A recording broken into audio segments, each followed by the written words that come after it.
Olá, bom dia aos amigos da TV 247. Muito bom receber aqui virtualmente nossa querida presidenta Dilma Rousseff, que vai falar conosco sobre pandemia, sobre crise econômica, sobre a decisão do Supremo de validar o golpe de 2016. É uma honra tê-la aqui. Tudo bem, Dilma? Indo, né, Atushi? Nós estamos com toda a população brasileira numa situação assim que mistura perplexidade e uma tensão grande para os acontecimentos, né? Porque nós todos estamos presos em casa. Exatamente. A primeira coisa que eu queria já lhe perguntar era sobre o que dizer para as pessoas que estão assustadas e qual que é a sua rotina, como é que o vírus mudou a sua vida, né? Eu sei que a senhora está em Porto Alegre, tem sua filha, tem o neto, como é que está sendo a sua rotina pessoal? Olha, você sabe que eu vim de Paris no dia 5. Então, eu estou desde o dia 6 no Brasil e não apresentei nenhum sintoma e, portanto, acho que meu período de quarentena acabaria amanhã. Mesmo assim, desde que eu cheguei, eu me coloquei numa quarentena. Eu não vi nem minha filha, nem meus dois netos. Falo com eles, né, por Skype, por todos os métodos possíveis, telefone, né, mas é, é, fotografia, porque a mãe deles me manda por WhatsApp. Então, eu estou aqui, de fato, bem reclusa, né? Não saio. Andei de bicicleta até uns 10 dias atrás, que eu ando muito cedo quando não tem gente na pista, né? Eu ando em torno de 6, 6h30. Então, eu agora vou me manter nessa situação até a resolução, que dizem que é a partir de agosto, né? Vou me manter numa situação de reclusão. Por que eu vou me manter uma situação de reclusão? Porque tudo que nós temos de dados e que nos informam os médicos amigos e que também a gente tem avaliando tudo que a imprensa internacional diz dos outros países, você tem dois jeitos, ou talvez um jeito de combater essa epidemia. Como você não tem vacina, o chamado distanciamento social, que nada mais é que a reclusão das pessoas e a suspensão das atividades, tanto na área de serviços como na produção industrial. E, enfim, nas atividades que congregam pessoas estão suspensas. Este é um jeito. Não há como conter o vírus se não houver uma seriedade muito grande na ação no sentido da reclusão das pessoas. É o bloqueio do contato interpessoal. Infelizmente, é isso, e é isso que ficou caracterizado tanto na China como na, na Itália. Na Itália, até menos, porque eles demoraram. Mas você vê em Singapura, na Coreia do Sul, e também, agora, em todos os países europeus. Todos procuram isto. Fecham fronteiras, não porque sejam xenófobos, mas porque estão protegendo para não contaminar os seus e os outros, os né, nascidos naquele país e os que trafegam por aquele país, que são transmissores. Então, você tem essa situação. Tem um caso que eu acho que é grave no Brasil. Eu acho que é grave no Brasil eles não terem providenciado um número suficiente de testes para testar a população e para poder ter um controle da gestão dessa epidemia, dessa pandemia. E o que significa gestão? Significa saber quem está e quem não está contaminado. E não é só porque acabou a contaminação um a um e passou para a chamada contaminação comunitária, mas é porque o teste é um elemento fundamental, seja naqueles que ainda não têm e que podem ter, porque são assintomáticos e, portanto, podem sair contaminando todo mundo, mesmo seus familiares, ou, enfim, que exigirão uma maior contenção, quase assim, uma reclusão total, sejam aqueles que, por várias razões, têm de ter uma contenção relativa, principalmente no sistema de saúde. Porque o que nós vimos acontecer nos sistemas de saúde não só é a sua superlotação, mas também a contaminação de médicos, enfermeiras. Aliás, Ontem, eu acho que ontem, aquela proposta do PT, do lenço branco na janela, em homenagem aos médicos, aos enfermeiros e ao pessoal, os agentes de saúde, ela é fundamental para mostrar justamente esse compromisso que o país tem de ter com essa população de pessoas que são os grandes agentes nessa pandemia. muito importante essa sua lembrança. Ontem eu entrevistei uma jornalista que mora na França e falou que muitos médicos lá foram contaminados na região mais afetada, que é a região de Estrasburgo. Agora eu pergunto o seguinte: o que o governo deveria estar fazendo nesse momento? Na sua opinião, as fronteiras brasileiras deveriam estar fechadas? Porque o Bolsonaro só fechou com a Venezuela. Então não é uma questão sanitária, é uma questão geopolítica ou de submissão. Né? As fronteiras deveriam estar fechadas, deveria se determinar que ninguém trabalhasse salvo em condições ultra emergenciais. O que o governo poderia fazer, na sua opinião? Primeiro é isso, mas, por exemplo, por que não tem os reagentes, os elementos para fazer o teste? Essa conversa que não precisa do teste depois que passou do contágio 1 a 1 para o contágio comunitário não é o que aconteceu nos outros países. Quem se deu bem fez teste. Quem se deu bem controlou a população e conseguiu fazer teste com a população inteira. E outra coisa, né? Agora estão chamando de volta os médicos cubanos. Por quê? Os médicos cubanos eles eram fundamentais na porta de entrada do sistema de saúde. Qual é a porta de entrada do sistema de saúde? É a atenção básica.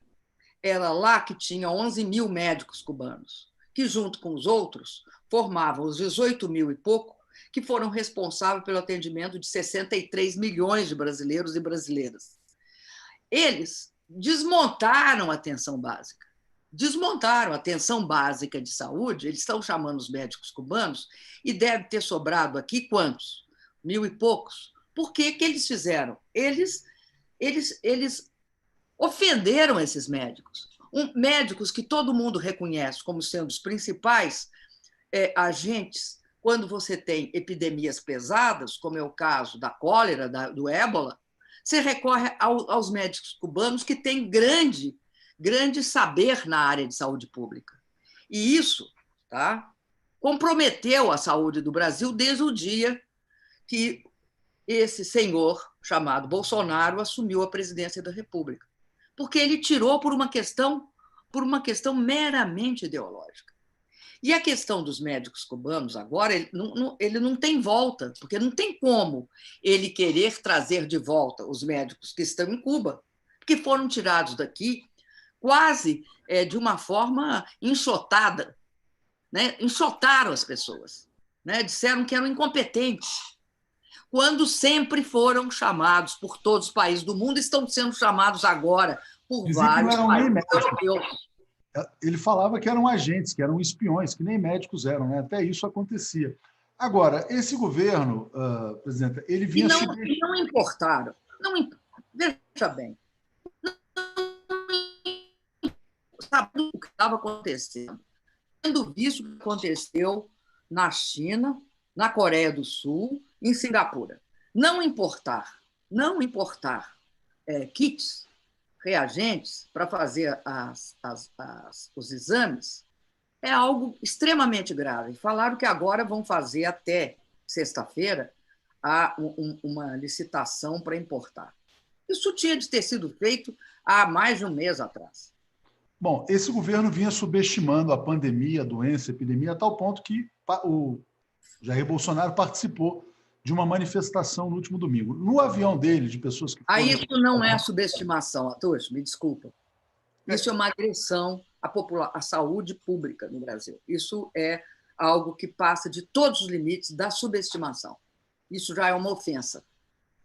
Sim, e aí a gente tem no avião dele, na comitiva, eram 14 pessoas infectadas, agora são 15. A notícia de que o general Heleno também está infectado pelo vírus. Será que agora eles acordam e agora, né, vão tentar, ou vão continuar também no estado de negação, fazendo as besteiras de sempre? Qual que é a sua opinião? E também queria que comentasse a notícia de hoje, dessa contaminação do general Heleno. Olha, o general Heleno é mais um da comitiva que foi contaminado. O que é grave não é a contaminação do general Heleno, que independentemente de qualquer avaliação que eu tenha sobre ele, lastimo que ele esteja contaminado. Mas eu acho que a grande questão é outra, é a subestimação sistemática do presidente da República. Inclusive, é uma subestimação que eu acho que mobiliza o seu governo. Veja você que nós temos uma situação muito difícil no Brasil. O Brasil é um país desigual. Quando a gente fala que é um país desigual, ele é desigual até no que se refere à chegada da doença. Mas quando a doença se espalha, mostra-se claramente qual é o preço que se paga por tamanha desigualdade. Porque os ricos, agora, serão contaminados porque a parte pobre do país não tem proteção de saúde.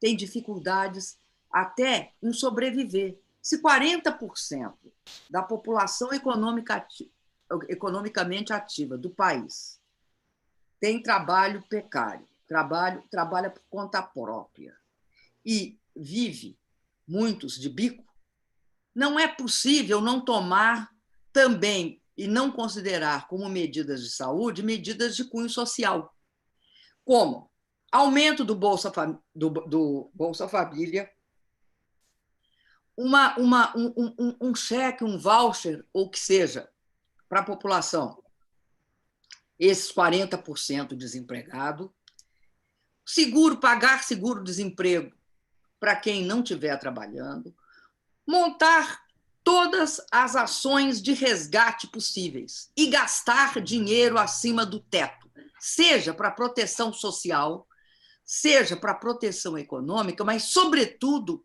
para proteção sanitária do país. Então, não é possível deixar de dizer que também é tão grave quanto o coronavírus a política de austeridade de teto do gasto no momento de grande pandemia. Todos os países do mundo perceberam isso. Veja você que o ídolo do Bolsonaro, que é o Trump, o presidente dos Estados Unidos, também achava que estava exagerado. Ele está tomando medidas que claramente mostram que ele reconheceu o equívoco e reconhece o desafio imenso que é a questão do coronavírus. E uma coisa sai clara desse processo. Quem não tem uma estrutura mínima de saúde pública, uma rede de saúde pública, mesmo com suas falhas, como é o caso do SUS, o SUS hoje é algo fundamental para o país. Mostra que não vai ser uma das decorrências dessa crise econômica e sanitária é o reconhecimento que políticas públicas são cruciais e que têm de ser estendidas para toda a população, têm de ser universalizadas. Saúde, educação e garantia de repartição de riqueza e renda é uma imposição até para proteger o mundo de crises como essa. Dilma, a gente está vivendo uma situação realmente muito excepcional na história da humanidade. Ontem, nessa semana, né, a França anunciou 300 bilhões de euros, a Inglaterra anunciou 330 bilhões de libras e o Trump anunciou ontem 1 trilhão de dólares. O que está se falando aqui no Brasil são 200 bilhões de reais e o fim do teto de gastos. Na sua opinião, o neoliberalismo está chegando ao fim? A gente vai ter o fim dessa hegemonia neoliberal, que inclusive é uma das causas do golpe de Estado de 2016? Eu acho que eu acho que estará em causa o neoliberalismo. Eu acho que o mundo vai viver um novo momento em que a questão da distribuição de renda, do combate à desigualdade, do acesso à saúde, do acesso à educação, à moradia digna e ao saneamento vão estar na ordem do dia. Mesmo a questão das cidades. Você veja, hoje eu assisti eu li um decreto aqui da Prefeitura de Porto Alegre em que eles pedem que dentro das residências se mantenham 4 metros de distância. Como você vai manter 4 metros de distância na maioria dos lares, das casas onde moram uma parte significativa da população brasileira, como as favelas, os bairros populares. Então, o que está acontecendo também é que é muito grave a captura cognitiva que o neoliberalismo fez sobre os nossos gestores públicos. Porque a primeira coisa que ele tem de perceber é que, além dos idosos, como eu, que tenho 72 anos e, portanto, sou grupo de risco, tem um grupo de risco, claro, aqueles que se alimentam mal, aqueles que comem mal e que moram em situações precárias, eles têm também comprometido uma parte da sua imunidade, do seu sistema imunológico. Então, criança pobre e desnutrida é algo gravíssimo. E aí eu me preocupei com uma coisa quando fecharam as escolas. Eu não sei se você sabe que quando a FAO, né, e quando os órgãos da ONU nos tiraram em 2014 do mapa da fome, eles atribuíram a várias políticas nossas. Né? Obviamente, atribuíram a Bolsa Família, etc. Mas eu queria destacar a política alimentícia. E, nesse caso, tá, a política educacional também, que era que 43 milhões de crianças no Brasil tinham acesso, né, à comida nas escolas, alimentação escolar. Isso significava, né, um café da manhã e um almoço, ou um almoço e um lanche. Eu acho que outra coisa que o setor, o Ministério da Educação tem de estar atento é para a questão da alimentação das crianças. Porque esse foi um fator que foi indicado como sendo um fator importante quando nós saímos do mapa da fome da ONU em 2014. E agora voltamos. E isso é algo que tem de ser visto agora e tem de ser olhado com muito cuidado. E aí eu quero lembrar a importância que a agricultura familiar, essa agricultura que fornece 70% dos alimentos, tem, que também foi relegada a nada. Agora, a senhora fala da importância da saúde, da educação, enfim, de um governo. Bolsonaro ele é apontado, inclusive pela imprensa mundial, como um psicopata ou sociopata. O ministro da Educação dispensa comentários. O Brasil ele chega a essa situação que é grave no mundo inteiro, não dá para subestimar o fator internacional, mas talvez seja o único país que não tem um governo. Né? Como é que o Brasil vai enfrentar isso sem governo? As pessoas falam assim, não, vamos isolar o Bolsonaro e deixar o Mandetta resolver o problema. O Mandetta era um cara que até outro dia queria privatizar o SUS, queria botar a solução de vários planos de saúde privados. Será que toda a esperança agora vai recair no Mandetta ou numa junta militar ou numa solução dos governadores? Como é que um país sem governo enfrenta essa situação? Olha, isso é muito grave. Sabe, Atucha, eu acho que talvez seja o momento mais grave que nós temos vivido nos últimos anos. Por quê? Veja bem o Mandetta. Mesmo que ele esteja tomando medidas tardias, algumas, mas esteja tomando algumas medidas, ele é diferente, então, do que está acontecendo nas outras áreas, porque o Paulo Guedes é um cúmplice do coronavírus. O Paulo Guedes só enxerga a área econômica. Ele não enxerga o povo brasileiro de jeito nenhum, como ele não enxerga, ele não enxergava as empregadas domésticas. Eu acho que está havendo, inclusive, um conflito, pelo menos é o que a imprensa diz, entre o Bolsonaro e o Mandetta, porque dizem que é porque o Mandetta sentou ao lado do governador Dória. Mas eu acredito que é, sobretudo, porque o Bolsonaro tem um sonho, ele é psicopata mesmo, ele tem um ciúme doentio de qualquer atividade que não seja sob o controle dele. Então, não tem governo possível. E há uma apatia das instituições.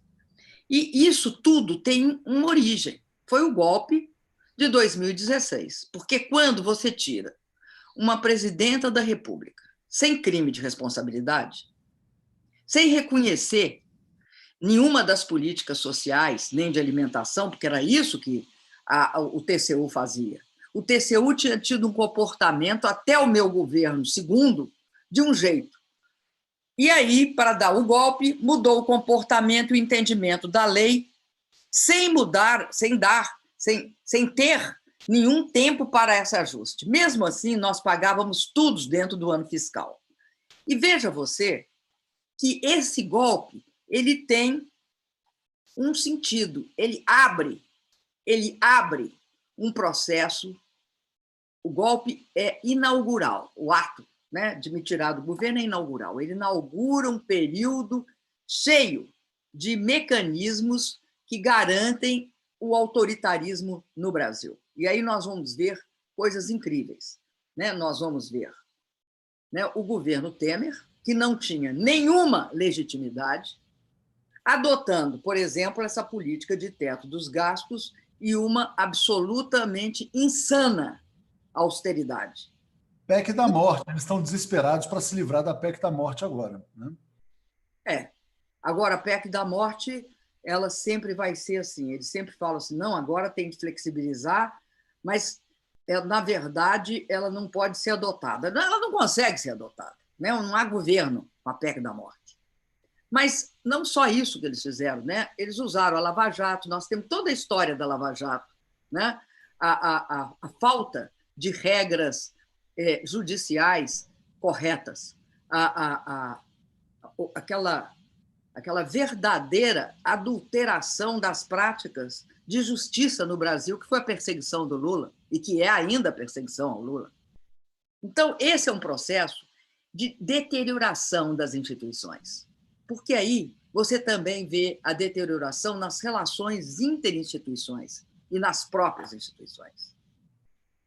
Uma relação extremamente complicada entre o setor que o Bolsonaro representa, que é um setor neofascista, e os neoliberais que, no início da crise, aqui no Brasil, mas no meio da crise no mundo, diziam que quem ia resolver o coronavírus seriam as reformas, que é de uma cegueira absoluta. E sendo repetido pela Globo em todos os seus jornais.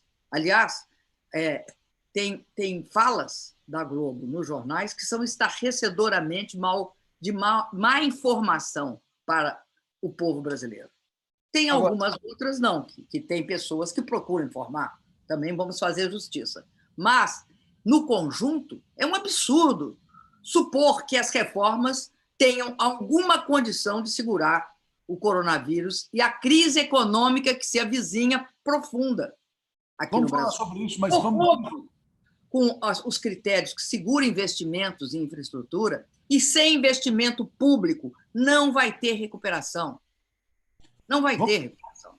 Vamos explorar a questão do golpe de Estado, né? Porque a maior fake news da história do Brasil, a maior mentira contada, foi a mentira contada pela imprensa, que hoje se diz imprensa profissional, que era a Dilma quebrou o Brasil. Ou a mentira de que as pedaladas fiscais teriam tais e tais consequências. Bom, criou-se uma... falar sobre isso? Mas só queria completar a pergunta, porque é o seguinte, quando se criou essa imensa e gigantesca mentira, as instituições ficaram prisioneiras de uma mentira e a imprensa ficou prisioneira de uma mentira. Esta mentira engendrou o fascismo que hoje está no poder nas mãos de um psicopata, como a senhora mesma falou. Bom, agora, e aí ninguém quer sair dessa mentira, porque as pessoas querem dizer o seguinte, não, o Supremo está chocado com a violência do Bolsonaro, mas não age. A imprensa está envergonhada, mas também não faz a sua autocrítica, não faz o seu meia-culpa. Como que essas pessoas vão sair da mentira em que se meteram? E eu me lembro, todo mundo se lembra, quando a senhora falou lá no Congresso, fez aquele discurso histórico de que não ia sobrar pedra sobre pedra. Então, passo aí para a sua reflexão a respeito disso. Dessa grande mentira que aprisiona o país. Eu queria fazer uma observação, né? A história do Brasil está quebrado. É uma coisa muito interessante. De fato, o Brasil teve quebrado no final do governo Fernando Henrique Cardoso, quando o que ele tinha de reserva em dólar ou em outras moedas estrangeiras era muito menor do que ele tinha de dívida. Era algo como ele precisar de 18 e ter 14. Eu não tenho certeza desses números, mas todo mundo sabe que, por isso, teve o poder do Fundo Monetário sentar aqui e dizer que a gente não investia em nada. Eu lembro que, no inicinho do governo Lula, o investimento em saneamento básico no Brasil era 500 milhões de reais. Bom, isso é que é quebrado. É a incapacidade do país de gerir até a sua política econômica. E eles se calam sobre isso. Quando eu saí, em agosto de 2016, o Brasil tinha 380 bilhões de dólares de reserva. Ele não estava quebrado, porque um país só está quebrado quando ele não consegue pagar seus credores. Como qualquer pessoa, só quebra se não consegue pagar. Aqui dentro, o Brasil tinha um colchão bastante significativo de moedas dentro do Banco Central. O Brasil, ele só tinha moeda denominada, só tinha, aliás, dívida denominada em real. Ele não tinha dívida significativa denominada em dólar. Então, e ele tinha capacidade de cobrar impostos, tinha capacidade de gerar, de fazer dívida e tinha capacidade de fazer crédito, porque tinha bancos públicos capazes disso. Então, não tinha a menor possibilidade de estar quebrado. Mas havia uma outra questão, que era a vontade de impor uma regra fiscal que tirasse os pobres do orçamento e que colocasse o sistema financeiro, que foi sempre o caso do Brasil. Aliás, eu acho que eu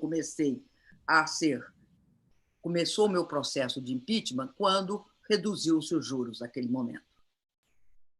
Mas eu quero lembrar uma coisa. O dia do Brexit foi dia 26 de junho, se eu não me engano.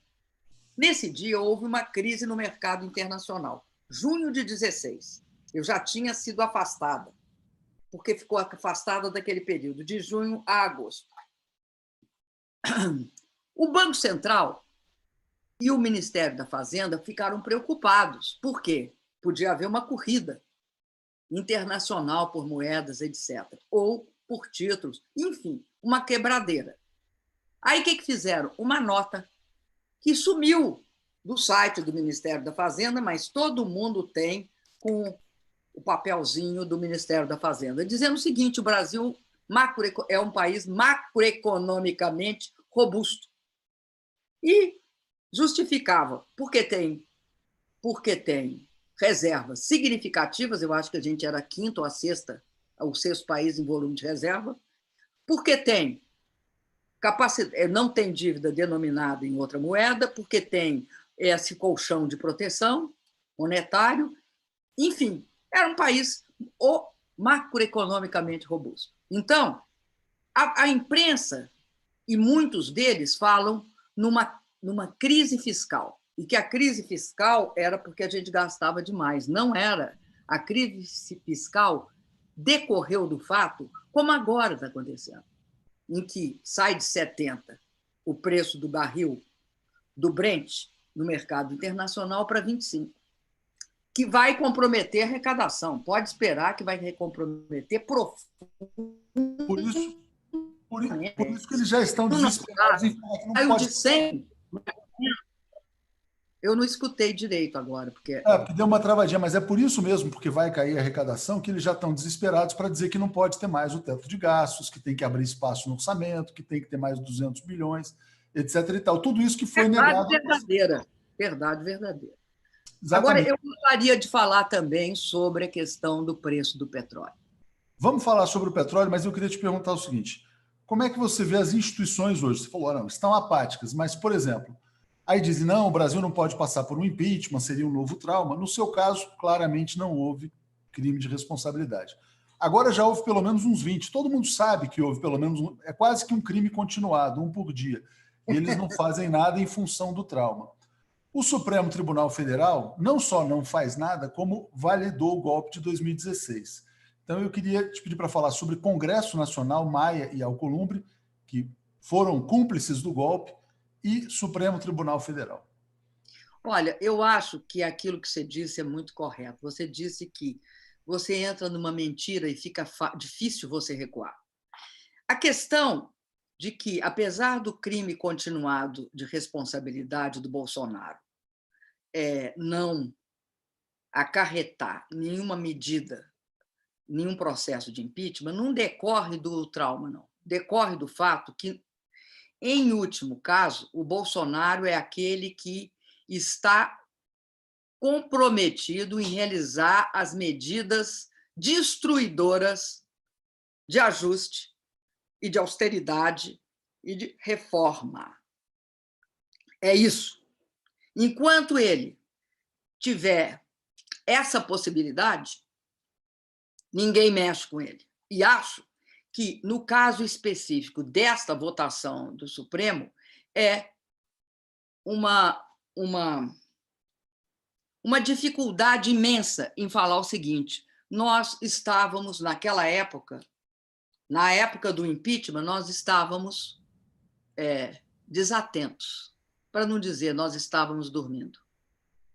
E, de uma certa forma, reconhecer de próprio punho, né, a participação no impeachment, porque até agora falavam, olha, o golpe foi parlamentar e midiático. Ele não foi parlamentar e midiático só. Ele teve o silêncio cúmplice de muita gente. Romero Jucá tinha razão? Foi com o Supremo com tudo? Acho que o Romero Jucá sintetizou, eu diria, o que ele considerava que seria decisivo para viabilizar o golpe e a posse do senhor Michel Temer. Era não necessariamente a aquiescência ativa, mas a passiva, né? A aquiescência passiva do Supremo Tribunal Federal. A senhora acrescentaria um componente militar no golpe, no sentido dos militares pressionarem os juízes? Isso serve como álibi para os ministros do Supremo, dizendo, não, veja bem, a gente dormiu porque também tinha um general lá no cangote. Prendemos o Lula porque tinha general pressionando. Mas naquela época não estava claro nenhum general no cangote de ninguém. Naquele momento do impeachment. Não tinha, vamos dizer assim, explicitamente um general no cangote, o que não significa que o general não estivesse em posição de viabilizar um ataque ao cangote. Mas não estava explícito. Não estava explícito, não, como esteve explícito no caso do julgamento do Lula, né? Que foi claro aquele WhatsApp, o Twitter, eu não lembro bem o que era, do general Vilas Boas, infelizmente. Nesse caso do Supremo, ainda há a possibilidade de ter um novo julgamento, de reverter ou não? Não, o que eles vão julgar na próxima, eu acho, não sei em quando, porque não está marcado, é os meus direitos políticos. É isso que vai ser julgado. Ou seja, é uma oportunidade de limparem a barra diante da história. O Brasil está sendo destruído, eles estão vendo como eles estão entrando para a história como cúmplices de um golpe de Estado que colocou o fascismo no poder no meio de uma pandemia, né? Então, assim, as pessoas não estão tendo noção exata do que está acontecendo no Brasil. Um desgoverno em plena pandemia, sob o silêncio das instituições. Você sintetizou, Atus.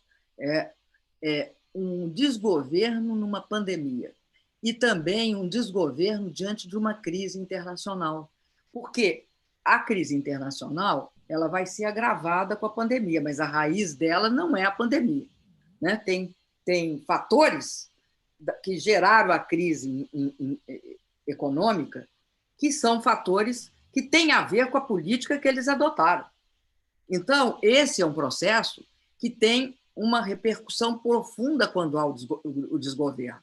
Porque o que eu queria te dizer é que, além de medidas sociais, teria de ter medidas de recuperação do investimento público. Porque no momento em que o investimento privado, né, ele é completamente procíclico, ou seja, ninguém investe, nenhum investidor privado investe nesse momento, não investe porque tem coronavírus, não investe porque tem crise política, não investe porque tem crise econômica. Só o Estado tem essa capacidade de investir prociclicamente. E outra coisa, está claríssimo que o investidor internacional não está nem aí para reformas. O que o investidor internacional quer é um país que tenha uma certa estabilidade política e econômica, e esse país não tem. E não é reformas que vai dar estabilidade política e econômica. É a recuperação da atividade e o fim do desemprego. Eu fico espantada quando as medidas que o governo toma né? Não contemplam o desemprego, não contemplam, não fazem, não dão a menor importância a isso. E é interessante aquilo que aconteceu com o Trump. O Trump vinha nessa batida. Sempre, diante das crises, os Estados Unidos é muito pragmático. Foi pragmático em 2008. Você não viu austeridade nos Estados Unidos. Pelo contrário, você viu uma política de gastos intensa. Você viu todo o quantitative easing, ou seja, coloca dinheiro no mercado, abre o mercado, salva banco, salva empresa automobilística, é o que eles fizeram. Só não salvaram os pequenos, não, toda a população comprometida com a bolha imobiliária, só não das hipotecas, só não salvaram efetivamente eles. Mas, de qualquer jeito, agora ele está tendo uma política claramente de proteção daqueles que vão ficar fora do trabalho, daqueles que não têm renda estável, o que é muito difícil lá, e, ao mesmo tempo, vai tentando manter um nível mínimo de atividade fundamental, para não ter uma baita depressão. Ele diz que os Estados Unidos está em depressão. Ele disse. Exatamente. Eu queria entrar na palavra depressão, né? Quando começou essa crise, a gente começou a falar em creche, as pessoas achavam que era exagerado, mas o creche já está dado. Já é possível falar em depressão e, por exemplo, quando a gente fala em depressão, a gente sempre lembra de 1929 e também lembra da resposta dos Estados Unidos a 1929, que foi o New Deal do Franklin Roosevelt, né? Um programa gigantesco de obras públicas emergenciais. Será que todos os paradigmas vão ser quebrados? E o mundo, porque agora o momento é o seguinte, os governos estão gastando 300 bilhões, 1 trilhão, etc. e tal.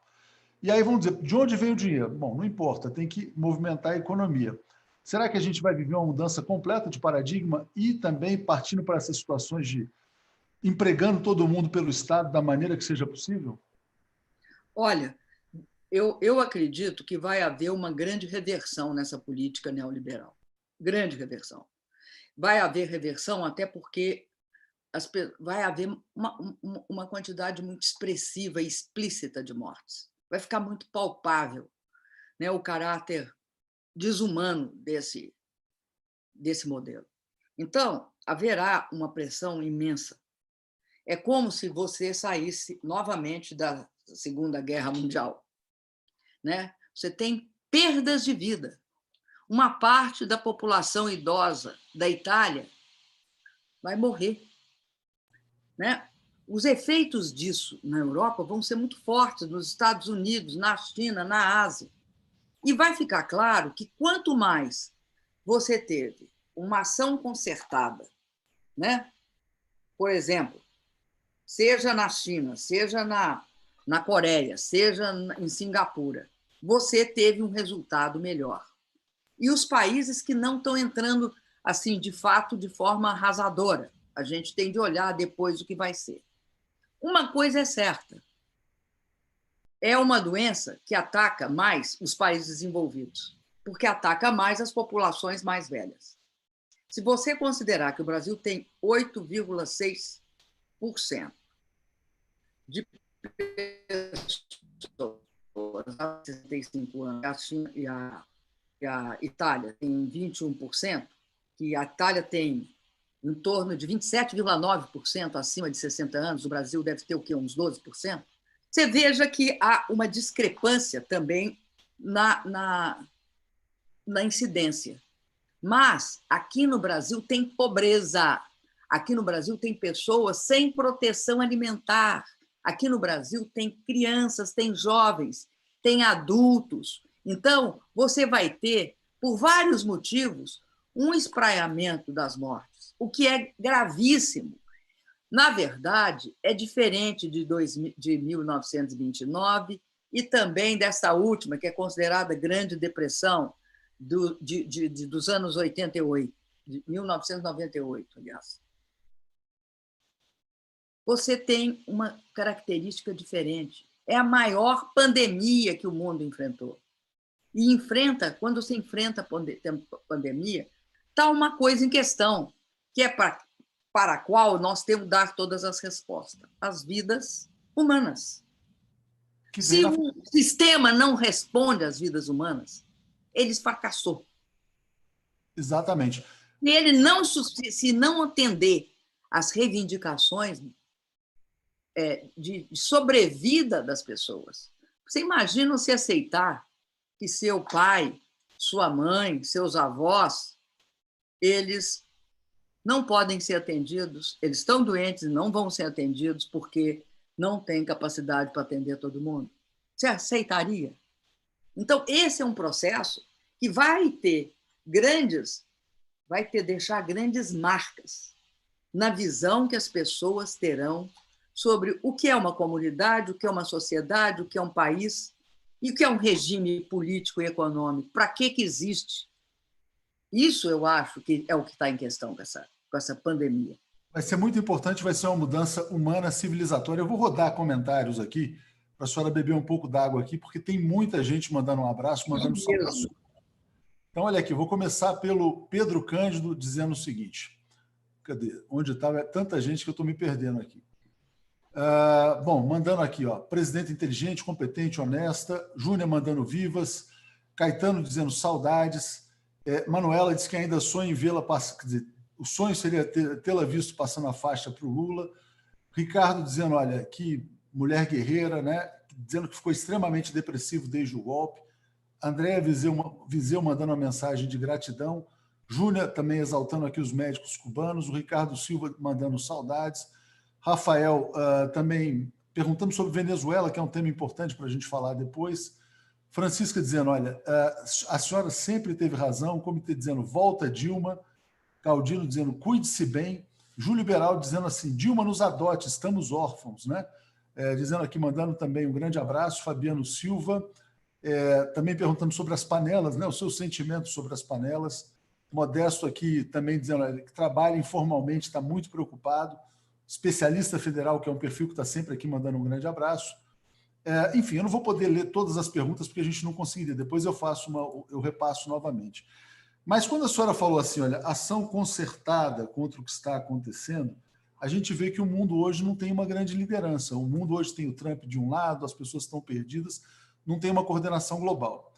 Quando a gente vê também que todos os governos estão gastando, etc. e tal, vai chegar uma hora em que vai se perguntar assim, quem vai pagar a conta? E a resposta óbvia deveria ser, os ricos devem pagar. Aí você deveria eventualmente ter uma saída de aumentar impostos de renda, de dividendos, acabar com paraísos fiscais.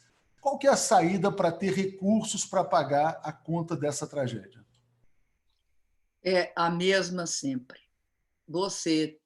Só tem dois jeitos de você financiar gasto público. Um deles é impostos e o outro é endividamento. Obviamente, eu não estou considerando aqui a capacidade de crédito, depende do governo ter ou não ter bancos. Nós tínhamos capacidade de crédito através do BNDES, da Caixa e do Banco do Brasil, e ainda temos. Mas o que eu queria dizer é o seguinte, impostos. Nessa viagem que eu fui com o presidente Lula a Paris, nós tivemos uma oportunidade muito, muito interessante, que foi debater a questão da desigualdade com o Thomas Piketty. Ele escreveu agora, recentemente, um livro que chama Capital e Ideologia. E nesse livro ele mostra que depois de 1980, há um brutal aumento da desigualdade no mundo, um brutal aumento. Uma das razões disso se deve, obviamente, a todo o ideário neoliberal de quebra do Estado e de diminuição de gasto público, principalmente na área social, saúde, educação, previdência e moradia. Mas ele também mostra que tem dois fatores que são responsáveis diretos, pelo menos dois principais, tem mais. Vamos falar três fatores. Primeiro, sistema tributário. O sistema tributário, ele mostra que houve, por um processo de captura cognitiva, uma redução brutal das alíquotas de impostos, principalmente imposto sobre o quê? Fortunas e imposto sobre transmissão por herança. E ele mostra que, inclusive, fere a base da justificativa da desigualdade, a meritocracia. Por quê? Ela tem efeito, a questão da desigualdade, ela rasga a meritocracia, bota a meritocracia na lata de lixo. Por quê? Nos Estados Unidos e nos países desenvolvidos, uma pessoa que nasce numa família próspera, ela vai para as melhores universidades, mesmo quando há sistema público, mas principalmente quando já se privatizaram as universidades. É o caso dos Estados Unidos, que nem tampouco deixa claro qual é o critério de seleção. Mas é claro que a dominância nessas instituições é de pessoas originárias das classes altas. Então, o sistema tributário tem uma repercussão no sistema educacional também. Mas ele é um sistema que não tributa capital, que tributa fundamentalmente trabalhadores. Além disso, ele passa ao largo das riquezas adquiridas num determinado momento, é passado para os descendentes, reproduzindo a desigualdade, que não tem justificativa social e econômica. Ele defende, portanto, a tributação de ganhos de capital, de heranças e de grandes riquezas. E um limite para ter riqueza. Limite. Ele defende ainda, tá, no caso, uma alteração na forma de tributar a propriedade. Muito interessante. Só um parênteses. Não, muito interessante a ideia de limite para ter riqueza, né? Ninguém deveria ser um bilionário, até os bilionários dizem isso, mas continua, mas é muito legal. Tem limite para ser rico, não pode ser absolutamente rico. E, ao mesmo tempo, a mesma coisa para a propriedade. O sistema de propriedade, ele define o sistema de distribuição de riqueza, de renda e a desigualdade. E, se não se mexer no sistema de propriedade, você não mexe na desigualdade. Ele diz uma coisa que nós vivíamos dizendo, que a questão da desigualdade e do tratamento da desigualdade é multidimensional. Você não pode só tratar distribuindo renda, você tem de distribuir riqueza. O que é riqueza? Por exemplo, a Minha Casa Minha Vida era uma distribuição de riqueza. As terras para os assentamentos da reforma agrária, distribuição de riqueza. E tem de ter formas de distribuição de riqueza que levem a uma melhoria da condição de vida das populações. E ele sugere várias outras coisas, além do sistema de propriedade, da reforma tributária, dando muita ênfase à questão educacional, que ele diz que é uma forma enfim, de você reproduzir a desigualdade. Ela tem essa base. E tem outras características que eu não vou entrar aqui, mas é interessante quando ele trata internacionalmente, dos 10% mais ricos. Qual é a parte que eles detêm da renda nacional? Isso é para 2018, se eu não me engano. No máximo 2019, acho que 18. 34% da renda nacional dos 10% mais ricos na União Europeia são, então, detidos. Dizendo de outra forma, na União Europeia, os 10% mais ricos detêm 34% da renda nacional. Em seguida, vem a China, com 41%. Os 10% mais ricos detêm 41%. Na sequência, vem, depois da China, eu estou aqui não lembrando direito quem vem depois, a Rússia, com 46%. 10% da riqueza nacional, 10% dos ricos detém 46% na Rússia. Nos Estados Unidos, 10% da renda nacional é detida por 48% dos ricos. Aí vai indo, chega na Índia, parece que com 51, 52, e aí vai chegar em nós, com 56. O Brasil com 56. Acima de nós, tem só o Oriente Próximo, que detém 64%. Isso significa que você não olha a concentração de renda só pelo lado da quantidade de pobres, mas também da quantidade de ricos. E é isso que explica que nos Estados Unidos seja acima da Rússia e da China. Agora, o Brasil, a que ele atribui isso? Ele atribui a duas coisas, assim, de forma mais, eu diria, mais rápidas, não tão profundas, mas muito interessantes. Atribui, obviamente, ao que nós sabemos, que é a escravidão, né? A importância da escravidão no Brasil. Né? O fato de ter tido escravidão nos 27 estados da federação e dessa desigualdade ser sempre reproduzida ideologicamente, porque ele diz o seguinte: os fatores ideológicos são determinantes na formação da desigualdade e na sua justificativa. No Brasil é porque, desde o início, falavam ele é escravo, então ele não merece. E daí vem e deriva para o povo. Mas a segunda questão é muito interessante, o fato de não ter havido nunca reforma agrária no Brasil. Todos os países que tiveram reforma agrária têm menos desigualdade, porque a desigualdade ela é fruto também de um processo histórico. Então, é muito importante a gente perceber que, nesta questão desta crise econômica e do coronavírus, está em questão um problema sério, a desigualdade. Muito bom, muito bom. Muito importante esse ponto, porque vai chegar nessa questão, né? Depois de todo o esforço fiscal, alguém vai ter que pagar a conta, esperamos que sejam os mais ricos e não os mais pobres. Os mais ricos, porque os mais pobres não têm nada mais. Eles não têm mais nada. Há uma imensa desigualdade crescendo no Brasil hoje. Exatamente.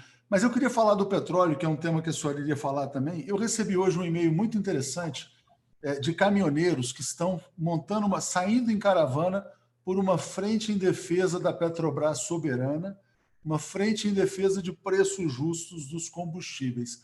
Será que eles vão acordar? Será que agora o Brasil vai entender, né, esse componente do golpe por petróleo, o golpe que mudou a política de preços da Petrobras, o golpe que faz o Brasil pagar uma gasolina carésima, um diesel também, que levou à greve dos caminhoneiros? E não é só uma frente, porque o que me pareceu bem interessante é que não era só a frente por preço justo, era frente por preço justo e Petrobras soberana. Como vai ser a questão da Petrobras depois dessa hecatombe que a gente está vivendo? Eles não têm a menor condição de privatizar nada agora, graças a Deus, vamos dizer assim, porque é uma catástrofe se privatizar Petrobras, Eletrobras, etc. Mas o que está interessante nessa questão do petróleo é o seguinte: o mercado do petróleo não é um mercado de livre concorrência. É um mercado onde o jogo geopolítico é total. Se um país tem petróleo suficiente, e nós temos, se um país controla basicamente os seus recursos de petróleo, e nós controlamos, ele não tem por que aceitar que o preço do mercado internacional é o preço pelo qual ele se rege. Por quê? Porque deixar toda a sua política de preços na mão do jogo geopolítico. Você pode acompanhar o jogo geopolítico de uma forma mais distanciada. Mas o que acontece no Brasil foi outra coisa. A Petrobras, abriram o capital da Petrobras na época do Fernando Henrique Cardoso, se eu não me engano. E aí houve investimentos por empresas e por investidores internacionais na Petrobras. Se abriu o capital, esses investimentos ocorreriam. Basicamente em ações preferenciais, ou seja, sem direito à posição de controle, portanto, sem direito a voto no Conselho de Administração. O que ela ganha? Ela ganha rentabilidade, a rentabilidade que a empresa se dispõe a dar. Não está escrito em nenhum lugar que a rentabilidade do mercado especulativo de petróleo internacional, nem das flutuações geopolíticas. Não está escrito isso. Não tem isso, não pode ter isso. Por quê?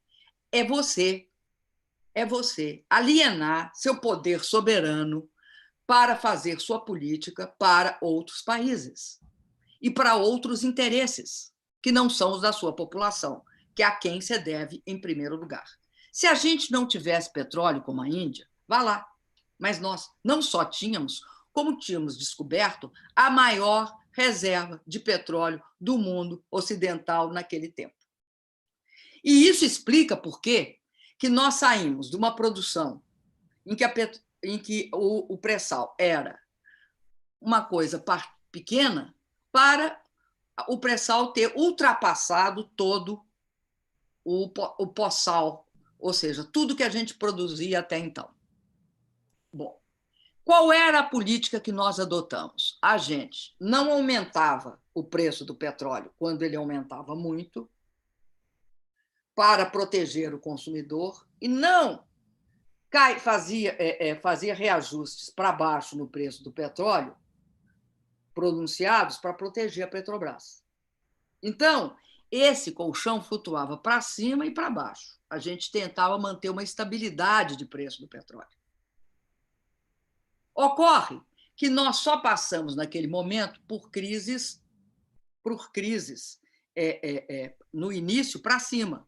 Mas houve, em 2014, inclusive foi um dos problemas que resultou nos problemas de crise econômica em 2015, uma queda significativa do preço do petróleo. Caiu do patamar de 100 para 50, 60. Similar a esse que está acontecendo agora. Cai de 70 para 25. O que está acontecendo? Por que houve isso?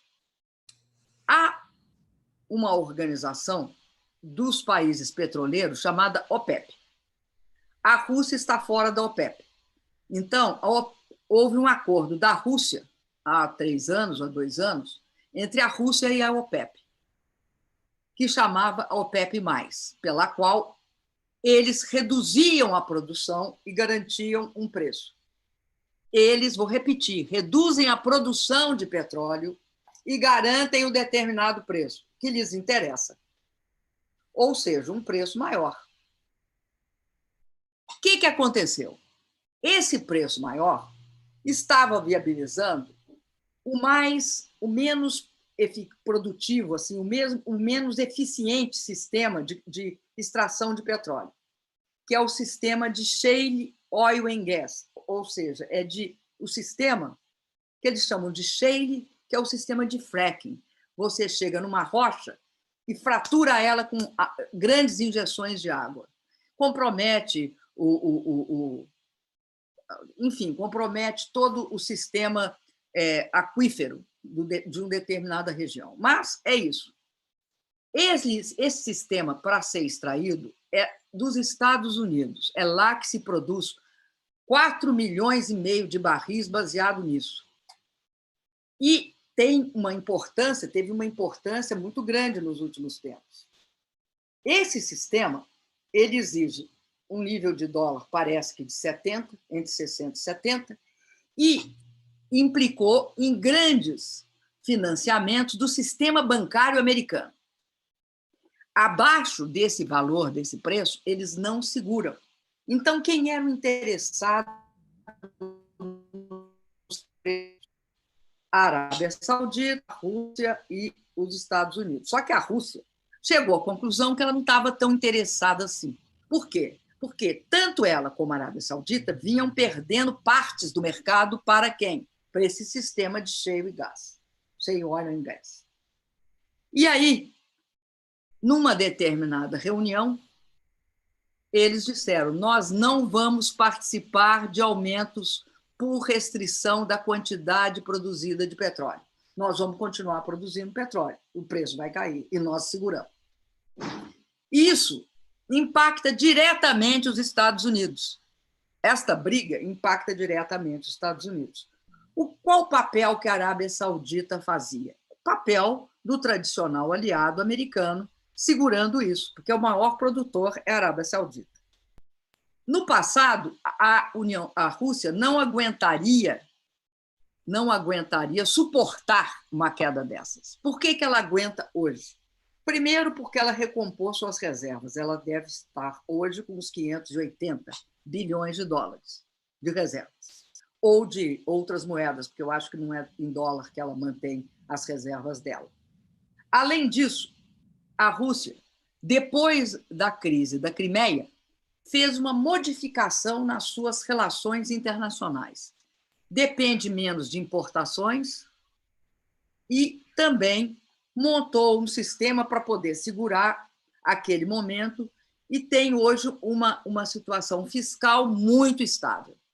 Então, o próprio ministro russo disse: nós aguentamos, pode cair até 25 que nós aguentamos, até menos, mas o mundo não aguenta. Então, nós não iremos subsidiar a indústria de gás e petróleo dos Estados Unidos. Não é uma crise entre a Rússia e a Arábia Saudita. É uma crise de mercado entre o sistema de países que têm o petróleo como a sua principal receita. E isso mostra que esse mercado não é um mercado. O mercado de petróleo é um mercado geopolítico e especulador. Ele é isso. Não é banana, né? Não é um preço normal como alguns querem fazer. Não é nem banana nem batata. Eu vou agradecer aqui 3 assinantes que chegaram: César, José Gomes, Otoniel e André Viseu, 4, na verdade. Vou rodar alguns comentários para a senhora respirar um pouquinho. Dimas... Mas depois desses comentários, eu vou ter de parar. Não, a gente vai fechar, mas só para... porque tem uns que são importantes aqui. Ó. Samuel Urban, principalmente, dizendo: presidenta, fui aluno de escola pública e hoje sou professor do curso de pedagogia da Universidade do Estado do Rio Grande do Norte. Muito obrigado. Vou ler também o comentário da Malu Dafon, dizendo: Dilma, escrevi um livro, Coração Mineiro, né, sobre o baterista carioca Robertinho Silva, que atuou com Milton Nascimento. Vou dedicá-lo a você, a mais célebre mineira de todos os tempos. Né? Tem muito... Olha, muito obrigada, viu, por essa dedicatória. Então eu conheci o Milton Nascimento. Pois é, eu queria aproveitar esses comentários... Na época que eu conheci, ele chamava Bituca. Pois é, que saudade, né? Então, eu queria aproveitar todos esses comentários, pedir desculpas para aqueles que eu não li e saudar todas as pessoas aqui. Muitos cumprimentos, né? Muita gente mandando coraçõezinhos, abraços, etc. e tal. Eu quero te fazer só uma última pergunta para não deixar passar em branco. Como que a senhora está vendo as brigas de Jair Bolsonaro com a imprensa que foi tão assim... a imprensa que hoje fala que é portadora de uma verdade, de jornalismo profissional, e que, como eu disse mais cedo, propagou a maior de todas as fake news da história, que foi a história das pedaladas, etc. e tal, que não para de apanhar, mas também não faz a sua autocrítica em relação ao processo de apoio ao golpe de Estado. Que mensagem para a imprensa brasileira? Olha, eu tenho profundas críticas à imprensa brasileira pelo que fez no processo de impeachment. Sabe, eu acho assim, pela falta de coragem com que enfrentou aquele momento no Brasil e pela capacidade de difundir mentiras. Eu quero te dizer que foi um órgão de imprensa que, antes do processo de impeachment, pedia para mim renunciar. É interessante ver como a crise... né? Hoje tem vários estudos sobre o tratamento desigual e até machista que deram a esse processo do golpe contra mim. Agora, eu não concordo de maneira alguma que seja a relação que o senhor presidente estabelece com a imprensa seja correta. Acho que é desrespeitosa, que é antidemocrática e que atinge um elemento fundamental da nossa democracia, que é o respeito que um chefe de Estado tem de ter pelos órgãos de imprensa e pelo seu povo. Ele não pode tratar, por exemplo, as mulheres jornalistas como ele trata. Aí ele mostra o seu caráter extremamente machista, misógino. Ele não pode fazer gestos de xingamento para repórteres. É inadmissível isso. Isso não é aceito. Agora, eu não posso deixar de dizer uma coisa. Uma imprensa que dizia que Fernando Haddad era equivalente a Bolsonaro ela está recebendo o que plantou. Isso não significa que se justifica o que o Bolsonaro faz, mas que ela recebe o que plantou, ela recebe. Ela recebe o que plantou, principalmente, ela permite que jornalistas qualificadas, como as que ele acusou e teve atitudes que eu considero bárbaras, grosseiras, toscas, não significa que isso justifique o absoluto tratamento misógino que foi dado contra mim, aceitando certo tipo de fala e certo tipo de reação que permite o que fazem hoje. Porque fizeram comigo. É isso que autoriza eles a fazer. Então, eu critico profundamente o Bolsonaro, seus assessores, todos os seus auxiliares e seus filhos que tratam a imprensa da forma como tratam. Não é de um país civilizado, não é de um país democrático. Agora, a imprensa vai ter de olhar para si e tentar entender por que ela é absolutamente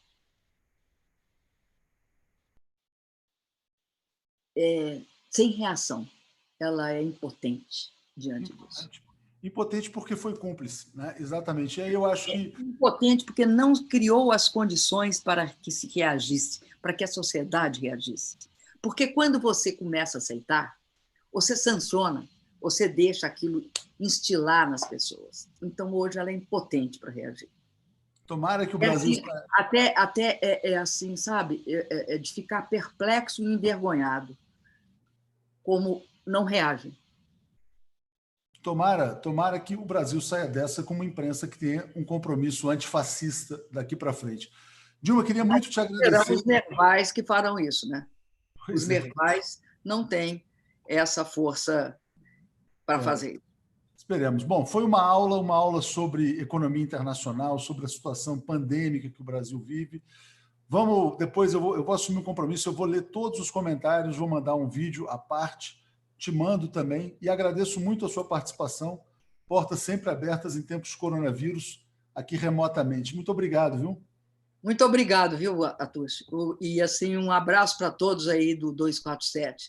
Óbvio, um abraço digital. Um abraço digital. Inscrevam-se, sejam membros, e depois a gente retoma os nossos encontros presenciais. A senhora teve lá em Brasília, Porto Alegre, teve mais um também, teve Brasília, Niterói. Exatamente. Obrigado, grande abraço.